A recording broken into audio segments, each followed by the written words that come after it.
बिहार की सत्ता अब सम्राट चौधरी के हाथ में है। एनडीए विधायक दल की बैठक में नीतीश कुमार ने खुद उन्हें अपना उत्तराधिकारी घोषित किया है। अब वह राज्य के नए मुख्यमंत्री बन चुके हैं। लेकिन यह सफर जितना ऐतिहासिक है उतना ही चुनौतीपूर्ण भी। सवाल यह है कि क्या सम्राट चौधरी कांटों के ताज को संभाल पाएंगे। बिहार के नए मुख्यमंत्री सम्राट चौधरी की सीएम के तौर पर क्या क्या चुनौती होने वाली है, इस वीडियो में इसी पर चर्चा करेंगे। नमस्कार, आप देख रहे हैं न्यूज 18 बिहार झारखंड का डिजिटल प्लेटफॉर्म और मैं हूं आपके साथ रश्मि शंकर। बिहार की राजनीति एक नई दौर में प्रवेश कर चुकी है। सम्राट चौधरी अब सूबे के कमान संभाल रहे हैं, लेकिन सत्ता के इस शिखर तक पहुंचने जितना सफर रोमांचक था, आगे का रास्ता उतना ही चुनौतीपूर्ण दिखाई दे रहा है।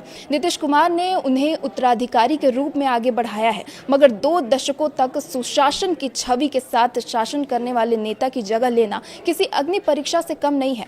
बिहार में भ्रष्टाचार लंबे समय से एक गहरी जड़ें जमाए समस्या बनी हुई है। सरकारें बदली लेकिन व्यवस्था में सुधार सीमित ही दिखा। हालिया छापेमारियों ने ये साफ कर दिया है कि सिस्टम में अब भी खामियां मौजूद हैं।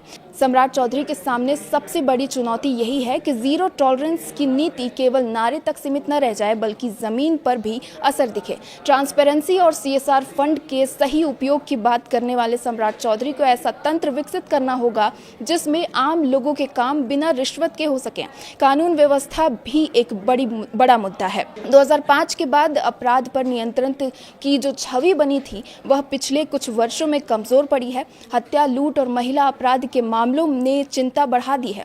एनसीआरबी के आंकड़ों के अनुसार 2025 में बिहार में 2556 हत्याएं दर्ज हुई है, जबकि महिला अपराध के 2025 मामले सामने आए हैं।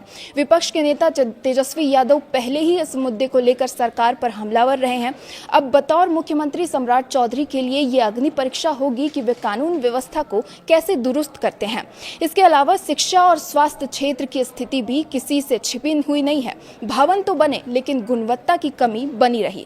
स्कूलों में शिक्षक और अस्पतालों में डॉक्टरों की कमी आज भी बड़ी समस्या है। अगर इस क्षेत्र में सुधार होता है तो राज्य का मानव संसाधन मजबूत होगा और पलायन कम होगा, वरना ये मुद्दा आगे आने वाले चुनाव के लिए बड़ा हथियार बन सकता है विपक्ष के लिए। सत्ता संभालते ही सम्राट चौधरी के पुराने विवाद भी फिर से चर्चा में आ गए हैं। कम उम्र में मंत्री बनने से लेकर शैक्षणिक योग्यता तक के सवालों पर राष्ट्रीय जनता लगातार उन पर हमले कर रही है। ऐसे में सम्राट के लिए जरूरी ये होगा कि वे जवाब शब्दों से नहीं बल्कि अपने काम से दें। ऐसे में सबसे बड़ी चुनौती है नीतीश कुमार की बनाई सुशासन की लंबी लकीर। उनके कार्यकाल में व्यक्तिगत ईमानदारी की छवि एक मजबूत आधार रही। सम्राट चौधरी को न सिर्फ अपराध पर नियंत्रण पाना होगा, बल्कि प्रशासनिक व्यवस्था की साख भी बनाए रखनी होगी। अगर सम्राट चौधरी इन तमाम चुनौतियों को पर खरे उतरते हैं तो वे बिहार की राजनीति में एक नई पहचान बना सकते हैं। लेकिन अगर कहीं चूक होती है तो ये सत्ता का मौका बीजेपी के हाथ से निकल भी सकता है। आपको क्या लगता है, नए मुख्यमंत्री कितना काम करेंगे? हमें जरूर बताएं। इस वीडियो में आज के लिए बस इतना ही।